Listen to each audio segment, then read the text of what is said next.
ଓମ୍ ଶାନ୍ତି। 3 ଜାନୁଆରୀ 2026 ପ୍ରାତଃ ମୁରଲି। ବାବା କହୁଛନ୍ତି, ମିଠେ ବଚ୍ଚେ ପାଦେ ପାଦେ ଶ୍ରୀମତରେ ଚାଲୁଥାଅ। ଏହା ବ୍ରହ୍ମାଙ୍କର ମତ ବା ଶିବ ବାବାଙ୍କର ମତ। ଏଥିରେ ଦ୍ୱନ୍ଦ୍ୱରେ ପଡ଼ ନାହିଁ। ପାଦେ ପାଦେ ଶ୍ରୀମତରେ ଚାଲୁଥାଅ। ଏହା ବ୍ରହ୍ମାଙ୍କର ମତ ବା ଶିବ ବାବାଙ୍କର ମତ। ଏଥିରେ ଦ୍ୱନ୍ଦ୍ୱରେ ପଡ଼ ନାହିଁ। ପ୍ରଶ୍ନ: ବୁଦ୍ଧିମାନ ପିଲାମାନେ କେଉଁ ଗହନ କଥାକୁ ସହଜରେ ବୁଝିପାରିବେ? ବୁଦ୍ଧିମାନ ପିଲାମାନେ କେଉଁ ଗହନ କଥାକୁ ସହଜରେ ବୁଝିପାରିବେ? ଉତ୍ତର: ବ୍ରହ୍ମା ବାବା ବୁଝାଉଛନ୍ତି ବା ଶିବ ବାବା ବୁଝାଉଛନ୍ତି। ଏକଥା ବୁଦ୍ଧିମାନ ପିଲାମାନେ ସହଜରେ ବୁଝିଯିବେ। କେତେକ ସନ୍ତାନ ତ ଏହି କଥାରେ ହିଁ ଦ୍ୱନ୍ଦ୍ୱରେ ପଡ଼ିଯାନ୍ତି। ବାବା କହୁଛନ୍ତି, ପିଲାମାନେ, ଯେହେତୁ ବାପ ଦାଦା ଦୁଇ ଜଣ ଏକାଠି ଅଛନ୍ତି, ତେଣୁ ତୁମେମାନେ ଦ୍ୱନ୍ଦ୍ୱରେ ପଡ଼ ନାହିଁ। ତାଙ୍କର ମତକୁ ଶ୍ରୀମତ ମନେକରି ଚାଲୁଥାଅ। ବ୍ରହ୍ମାଙ୍କର ମତ ପାଇଁ ମଧ୍ୟ ଶିବ ବାବା ଦାୟୀ ଅଟନ୍ତି। ଓମ୍ ଶାନ୍ତି। ଆତ୍ମିକ ପିତା ଆସି ପିଲାମାନଙ୍କୁ ବୁଝାଉଛନ୍ତି, ତୁମେମାନେ ଜାଣୁଛ, ଆମେ ବ୍ରାହ୍ମଣମାନେ ହିଁ ଆତ୍ମିକ ପିତାଙ୍କୁ ଜାଣିଛୁ। ଦୁନିଆରେ କେହି ବି ମନୁଷ୍ୟ ମାତ୍ର ସେହି ପିତା ଯାହାଙ୍କୁ ଗଡ୍ ଫାଦର ବା ପରମପିତା ପରମାତ୍ମା କୁହାଯାଏ, ତାଙ୍କୁ ଜାଣି ନାହାନ୍ତି। ଯେତେବେଳେ ସେହି ରୁହାନୀ ପିତା ଆସନ୍ତି, ସେତେବେଳେ ଯାଇ ରୁହାନୀ ପିଲାମାନଙ୍କୁ ପରିଚୟ ଦିଅନ୍ତି। ଏହି ଜ୍ଞାନ ନା ସୃଷ୍ଟିର ଆଦିରେ ଥାଏ, ନା ଅନ୍ତିମ ସମୟରେ ରହିଥାଏ। ଏବେ ତୁମମାନଙ୍କୁ ଜ୍ଞାନ ମିଳିଛି। ଏହି ସମୟ ହେଉଛି ସୃଷ୍ଟିର ଆଦି ଏବଂ ଅନ୍ତର ସଙ୍ଗମ ଯୁଗ। ଏହି ସଙ୍ଗମ ଯୁଗକୁ ହିଁ କେହି ଜାଣି ନାହାନ୍ତି। ତେବେ ବାବାଙ୍କୁ କିପରି ଜାଣିପାରିବେ? ସେଥିପାଇଁ କହୁଛନ୍ତି, ହେ ପତିତ ପାବନ ଆସ, ଆସି ଆମକୁ ପବିତ୍ର କର। କିନ୍ତୁ ଏକଥା ଜଣା ନାହିଁ ଯେ ପତିତ ପାବନ କିଏ ଏବଂ ସେ କେବେ ଆସିବେ। ବାବା କହୁଛନ୍ତି, ମୁଁ ଯିଏ ଏବଂ ଯେପରି ଅଟେ, ମୋତେ କେହି ବି ଜାଣି ନାହାନ୍ତି। ଯେତେବେଳେ ମୁଁ ନିଜେ ଆସି ମୋର ପରିଚୟ ଦିଏ, ସେତେବେଳେ ଯାଇ ମୋତେ ଜାଣନ୍ତି। ମୁଁ ନିଜର ଏବଂ ସୃଷ୍ଟିର ଆଦି ମଧ୍ୟ ଅନ୍ତର ପରିଚୟ ସଙ୍ଗମ ଯୁଗରେ ଥରେ ମାତ୍ର ଆସି ଦେଇଥାଏ। ପୁଣି କଳ୍ପ ପରେ ଆସିଥାଏ। ତୁମମାନଙ୍କୁ ଏବେ ଯାହା ବୁଝାଉଛି, ତାହା ପ୍ରାୟ ଲୋପ ହୋଇଯାଏ। ସତ୍ୟ ଯୁଗଠାରୁ କଳିଯୁଗ ପର୍ଯ୍ୟନ୍ତ କେହି ବି ମନୁଷ୍ୟ ମାତ୍ର ମୋତେ ଜାଣିନଥାନ୍ତି। ନା ବ୍ରହ୍ମା ବିଷ୍ଣୁ ଶଙ୍କରଙ୍କୁ ଜାଣିଥାନ୍ତି। ମୋତେ ମନୁଷ୍ୟମାନେ ହିଁ ଡାକିଥାନ୍ତି। ବ୍ରହ୍ମା ବିଷ୍ଣୁ ଶଙ୍କରଙ୍କୁ ଡାକି ନଥାନ୍ତି। ମନୁଷ୍ୟ ଯେତେବେଳେ ଦୁଃଖୀ ହୋଇଥାଏ, ସେତେବେଳେ ମୋତେ ଡାକିଥାଏ। ସୂକ୍ଷ୍ମ ଲୋକର କଥା ହିଁ ନାହିଁ। ଆତ୍ମିକ ପିତା ଆସି ନିଜର ଆତ୍ମିକ ପିଲାମାନଙ୍କୁ ଅର୍ଥାତ୍ ଆତ୍ମାମାନଙ୍କୁ ବୁଝାଉଛନ୍ତି। ଆଚ୍ଛା, ଆତ୍ମିକ ପିତାଙ୍କର ନାମ କ'ଣ? ଯାହାଙ୍କୁ ବାବା କୁହାଯାଏ, ନିଶ୍ଚିତ ଭାବରେ ତାଙ୍କର କିଛି ତ ନାମ ଥିବ। ତେବେ ତାଙ୍କର ଗୋଟିଏ ହିଁ ନାମର ଗାୟନ କରୁଛନ୍ତି, ତାହା ହେଲା ଶିବ। ଏହି ନାମ ଜଣାଶୁଣା ଅଟେ, କିନ୍ତୁ ତାଙ୍କର ଅନେକ ନାମ ରଖିଦେଇଛନ୍ତି। ଭକ୍ତି ମାର୍ଗରେ ନିଜ ବୁଦ୍ଧି ଖର୍ଚ୍ଚ କରି ତାଙ୍କ ରୂପକୁ ଲିଙ୍ଗ ରୂପରେ ତିଆରି କରିଦେଇଛନ୍ତି। ତଥାପି ମଧ୍ୟ ନାମ ତ ଶିବ ହିଁ ଅଟେ। ବାବା କହୁଛନ୍ତି, ମୁଁ କଳ୍ପରେ ଥରେ ମାତ୍ର ଆସେ ଏବଂ ମୁକ୍ତି ଜୀବନ ମୁକ୍ତିର ବର୍ଷା ଦିଏ। ଯଦିଓ ମନୁଷ୍ୟ ମୁକ୍ତିଧାମ ନିର୍ବାଣ ଧାମ ବୋଲି କହିଥାନ୍ତି, କିନ୍ତୁ ସେ ସମ୍ବନ୍ଧରେ କିଛି ବି ଜାଣିନାହାନ୍ତି। ନା ବାବାଙ୍କୁ ଜାଣିଛନ୍ତି, ନା ଦେବତାମାନଙ୍କୁ। ଏକଥା କାହାକୁ ବି ଜଣା ନାହିଁ ଯେ ବାବା ଭାରତକୁ ଆସି ସତ୍ୟଯୁଗୀ ରାଜଧାନୀର କିପରି ସ୍ଥାପନା କରୁଛନ୍ତି। ପରମ ପିତା ପରମାତ୍ମା ଏଠାକୁ ଆସି ଆଦି ସନାତନ ଦେବୀ ଦେବତା ଧର୍ମର ସ୍ଥାପନା କିପରି କରିଥାନ୍ତି, ଶାସ୍ତ୍ରରେ ଏହାର କୌଣସି ବର୍ଣ୍ଣନା ନାହିଁ। ଏପରି ନୁହେଁ ଯେ ସତ୍ୟ ଯୁଗରେ ଦେବତାମାନଙ୍କ ପାଖରେ ଜ୍ଞାନ ଥିଲା, ଯାହାକି ଗୁପ୍ତ ହୋଇଗଲା। ନା, ଯଦି ଦେବତାମାନଙ୍କ ପାଖରେ ମଧ୍ୟ ଏହି ଜ୍ଞାନ ଥାଆନ୍ତା, ତେବେ ତାହା ଏବେ ପର୍ଯ୍ୟନ୍ତ ଚାଲି ଆସୁଥାନ୍ତା। ଯେପରି ଇସଲାମୀ, ବୌଦ୍ଧୀ ଆଦି ଯିଏ ବି ଅଛନ୍ତି, ସେମାନଙ୍କର ଜ୍ଞାନ ଏପର୍ଯ୍ୟନ୍ତ ଚାଲି ଆସୁଛି। ସମସ୍ତେ ଜାଣିଛନ୍ତି ଏହି ଜ୍ଞାନ ପ୍ରାୟ ଲୋପ ହୋଇଯାଏ।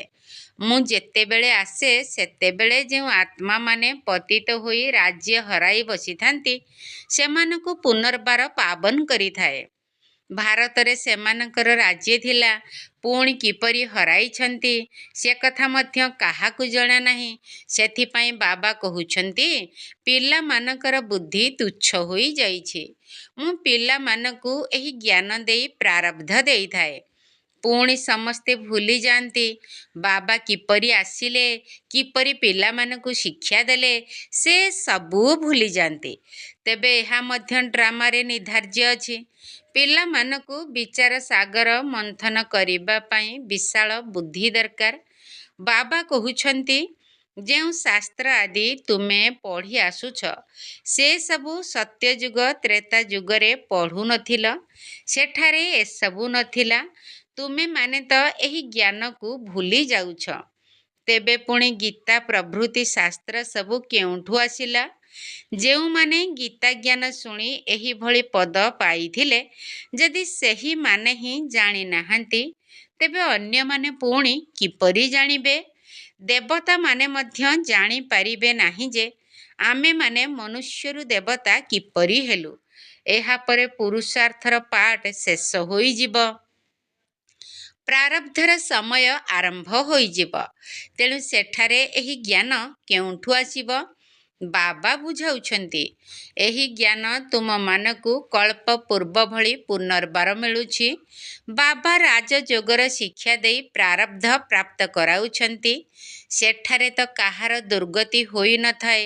ତେଣୁ ଜ୍ଞାନର କଥା ମଧ୍ୟ ଉଠିପାରିବ ନାହିଁ। ଏହି ଜ୍ଞାନ ହେଉଛି ହିଁ ସଦ୍ଗତି ପାଇବା ପାଇଁ। ତାହା ତ ଏକମାତ୍ର ବାବା ହିଁ ଦେଇଥାନ୍ତି। ସଦ୍ଗତି ଏବଂ ଦୁର୍ଗତି ଅକ୍ଷର ଏହିଠାରୁ ହିଁ ବାହାରିଛି। କେବଳ ଭାରତବାସୀ ହିଁ ସଦ୍ଗତି ପାଇଥାନ୍ତି।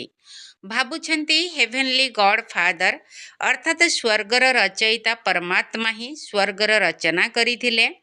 ତେବେ କେବେ ରଚନା କରିଥିଲେ? ଏସବୁ କଥା କିଛି ବି ଜଣା ନାହିଁ। ଶାସ୍ତ୍ରରେ ଲକ୍ଷ ଲକ୍ଷ ବର୍ଷ ଲେଖିଦେଇଛନ୍ତି। ବାବା କହୁଛନ୍ତି, ପିଲାମାନେ, ତୁମମାନଙ୍କୁ ପୁନର୍ବାର ମୁଁ ଏହି ଜ୍ଞାନ ଦେଉଛି, ଯାହାକି ପୁଣି ସମାପ୍ତ ହୋଇଯାଏ। ତାପରେ ଭକ୍ତି ଆରମ୍ଭ ହୋଇଥାଏ। ଅଧା କଳ୍ପ ହେଲା ଜ୍ଞାନ ଏବଂ ଅଧା କଳ୍ପ ଭକ୍ତି। ଏ କଥା ମଧ୍ୟ କେହି ଜାଣିନାହାନ୍ତି। ସତ୍ୟଯୁଗର ଆୟୁଷ ଲକ୍ଷ ଲକ୍ଷ ବର୍ଷ ବୋଲି କହିଦେଇଛନ୍ତି। ତେବେ ସମୟ ଜଣା କିପରି ପଡ଼ିବ?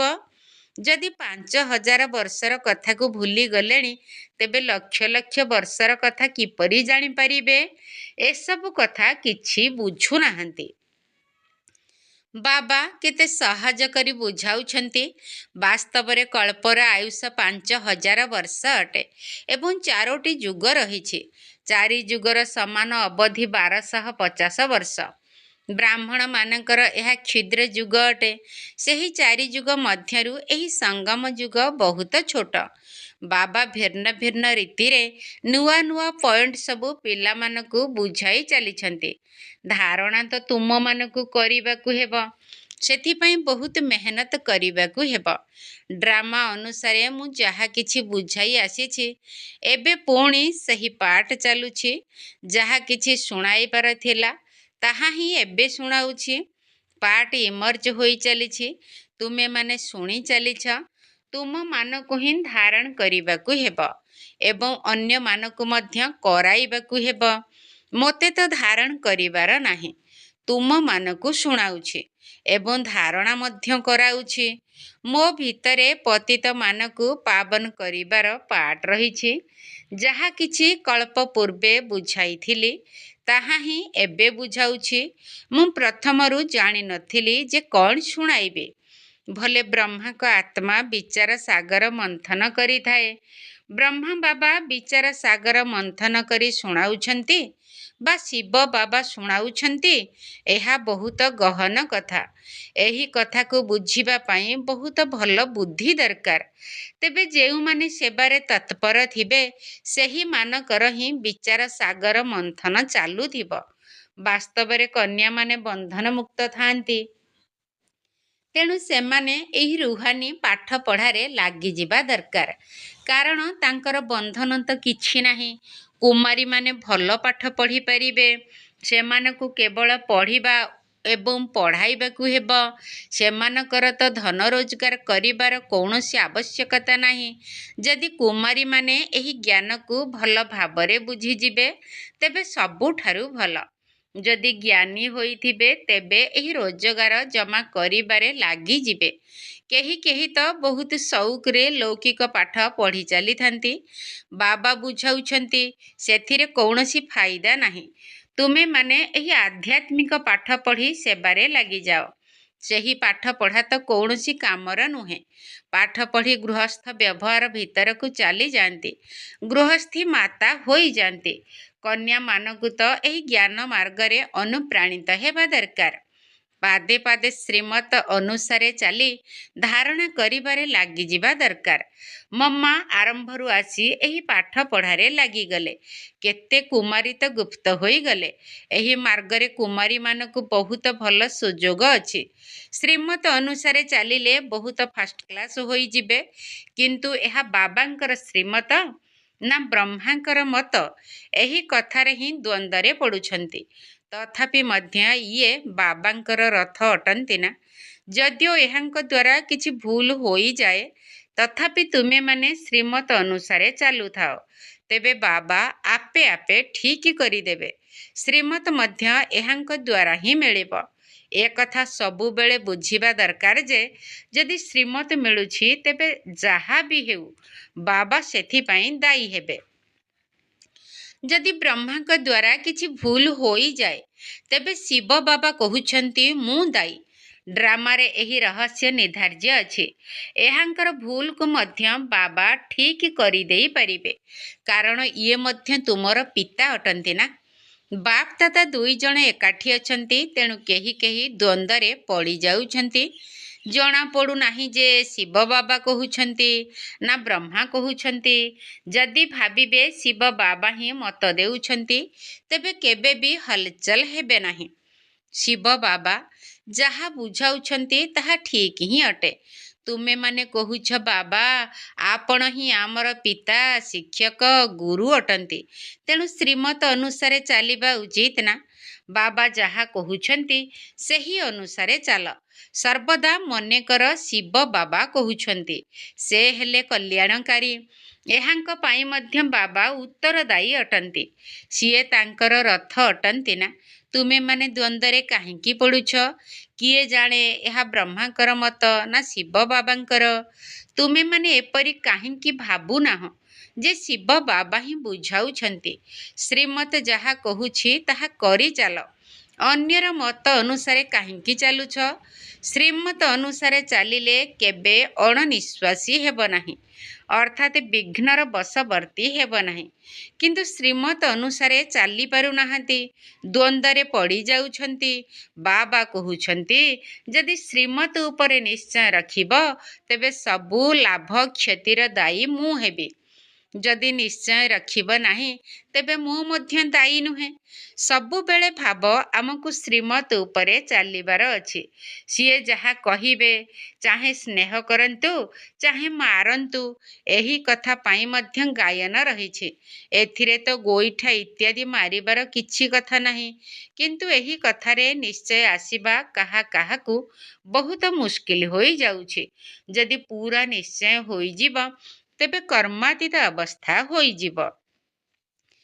କିନ୍ତୁ ସେହିଭଳି ଅବସ୍ଥା ଆସିବାକୁ ମଧ୍ୟ ସମୟ ଦରକାର। ତାହା ଶେଷ ସମୟରେ ହେବ। ସେଥିପାଇଁ ଅଟଳ ନିଶ୍ଚୟ ଦରକାର। ଶିବ ବାବାଙ୍କ ଦ୍ୱାରା ତ କେବେ ବି କୌଣସି ଭୁଲ ହୋଇପାରିବ ନାହିଁ। ଏହାଙ୍କ ଦ୍ୱାରା ହୋଇପାରେ। ଏମାନେ ଦୁଇ ଜଣ ଏକାଠି ଅଛନ୍ତି। କିନ୍ତୁ ତୁମମାନଙ୍କୁ ନିଶ୍ଚୟ ମଧ୍ୟ ରଖିବାକୁ ହେବ। ଆମମାନଙ୍କୁ ଶିବ ବାବା ବୁଝାଉଛନ୍ତି।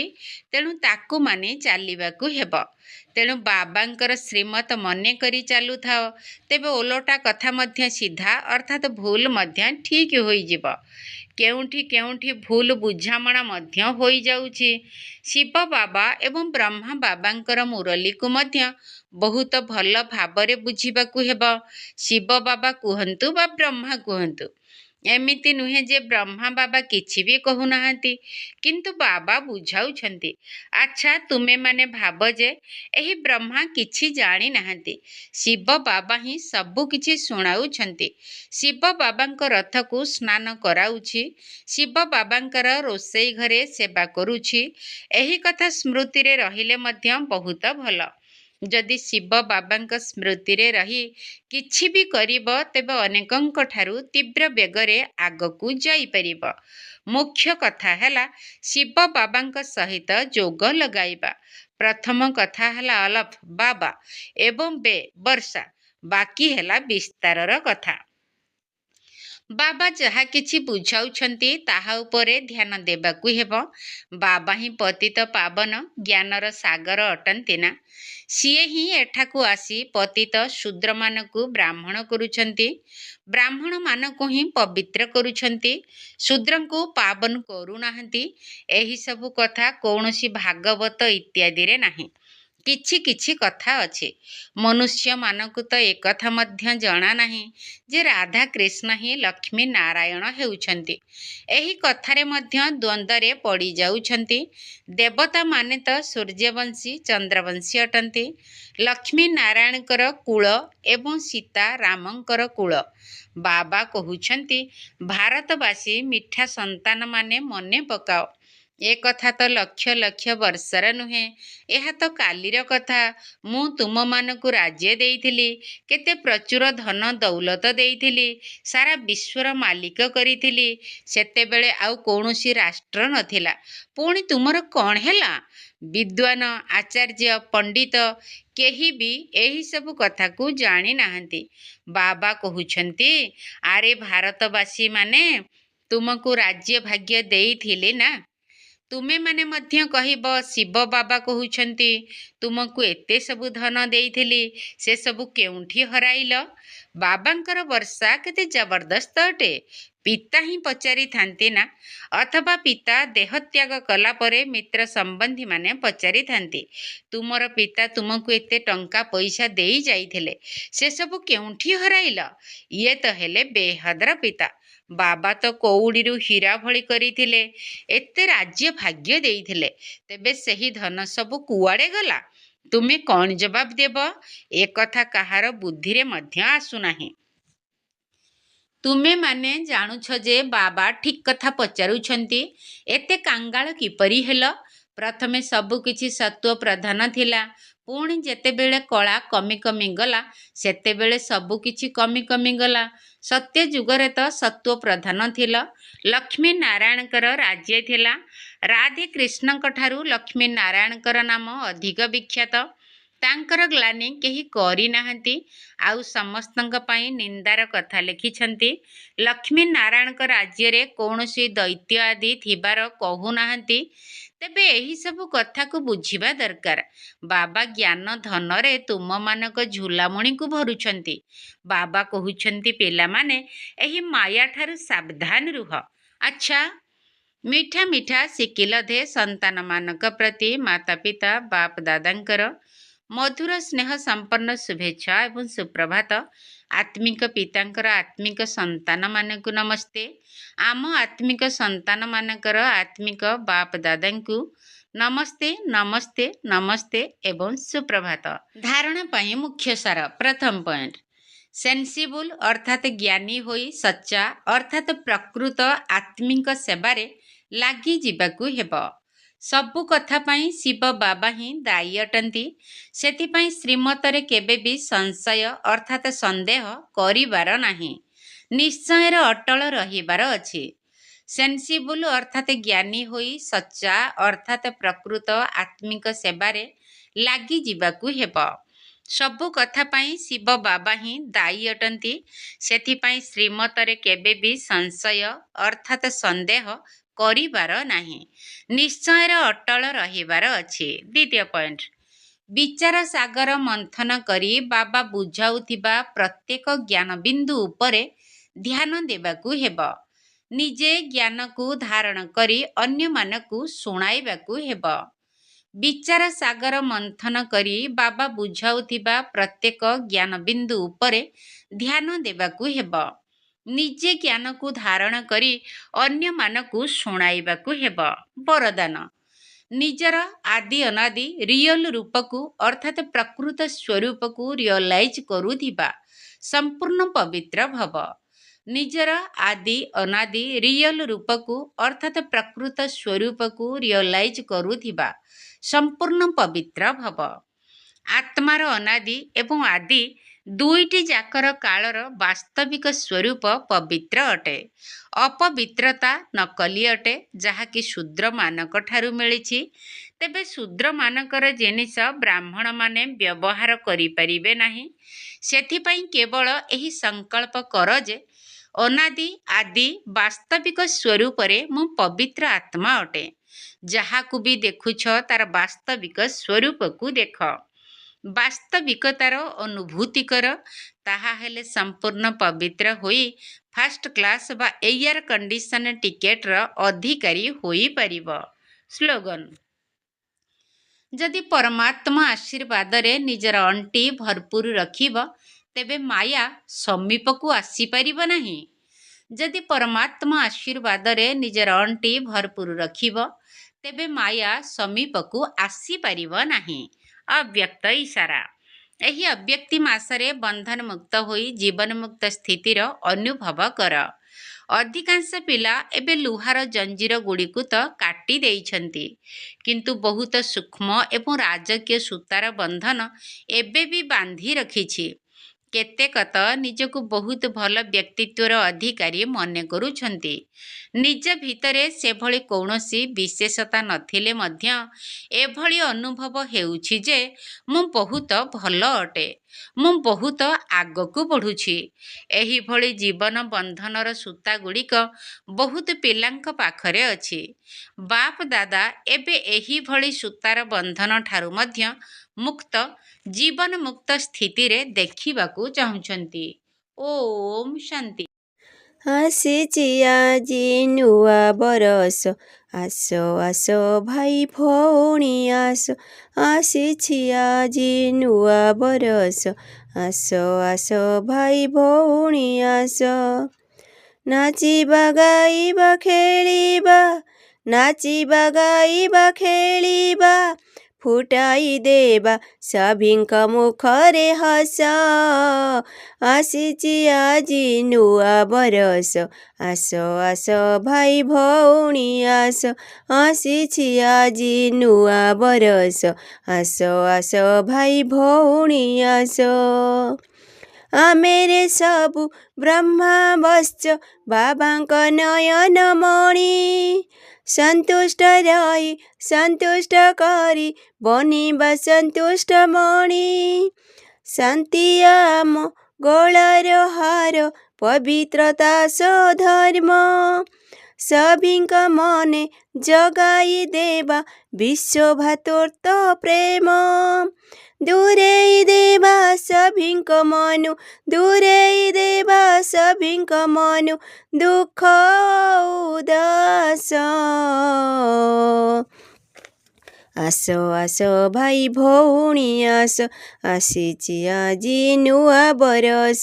ଆସ ଆସ ଭାଇ ଭଉଣୀ ଆସ, ଆସିଛି ଆଜି ନୂଆ ବରଷ। ଆମେରେ ସବୁ ବାବା ସନ୍ତାନ, ସ୍ୱରାଜ୍ୟ ଅଧିକାରୀ। ସ୍ୱମାନେ ରହି ସମ୍ମାନ ଦେଇ ଆଗକୁ ଯିବା ବଢ଼ି। ଦୁଆଇ ଦେବା ଦୁଆଇ ନେବା ସହଜ ପୁରୁଷାର୍ଥ। ମଥା ଉପରେ ଅଛି ବାବାଙ୍କ ବରଦାନର ହାତ। ଖୁସିରେ ରହି ଖୁସି ବାଣ୍ଟିବା, ଖୁସିରେ ରହି ଖୁସି ବାଣ୍ଟିବା, କରିବା ଆମେ ବିକାଶ। ଆସ ଆସ ଭାଇ ଭଉଣୀ ଆସ, ଆସିଛି ଆଜି ନୂଆ ବରଷ। ଆସ ଆସ ଭାଇ ଭଉଣୀ ଆସ, ଆସିଛି ଆଜି ନୂଆ ବରଷ। ଯେଉଁ ସନ୍ତାନ ଉପରେ ଅଛି ବାବାଙ୍କ ଛତ୍ର ଛାୟା, ସୁଖରେ ଦିନ ବିତିବ ତାର, ଦୂରେଇ ଯିବ ମାୟା। ଆହୁଲା ଧରି କରିବେ ପାରି ଡାକନ୍ତି ବାବା ଆସ। କିଏ ସେ ଯିବ ବୈକୁଣ୍ଠକୁ ନାରେ ମୋର ବସ। ଛାଡ଼ି ହାୟ ହାଲୋ ଓମ୍ ଶାନ୍ତି ବୋଲ, ଛାଡ଼ି ହାଲୋ ହାୟ ଓମ୍ ଶାନ୍ତି ବୋଲ, ଦୂର ହେବ ଦୁଃଖ ଉଦାସ। ଆସ ଆସ ଭାଇ ଭଉଣୀ ଆସ, ଆସିଛି ଆଜି ନୂଆ ବରଷ। ଆସ ଆସ ଭାଇ ଭଉଣୀ ଆସ, ଆସିଛି ଆଜି ନୂଆ ବରଷ। ନାଚିବା ଗାଇବା ଖେଳିବା, ନାଚିବା ଗାଇବା ଖେଳିବା, ଫୁଟାଇ ଦେବା ସଭିଙ୍କ ମୁଖରେ ହସ। ଆସିଛି ଆଜି ନୂଆ ବରଷ। ଆସ ଆସ ଭାଇ ଭଉଣୀ ଆସ, ଆସିଛି ଆଜି ନୂଆ ବରଷ। ଆସ ଆସ ଭାଇ ଭଉଣୀ ଆସ, ଆସ ଆସ ଭାଇ ଭଉଣୀ ଆସ।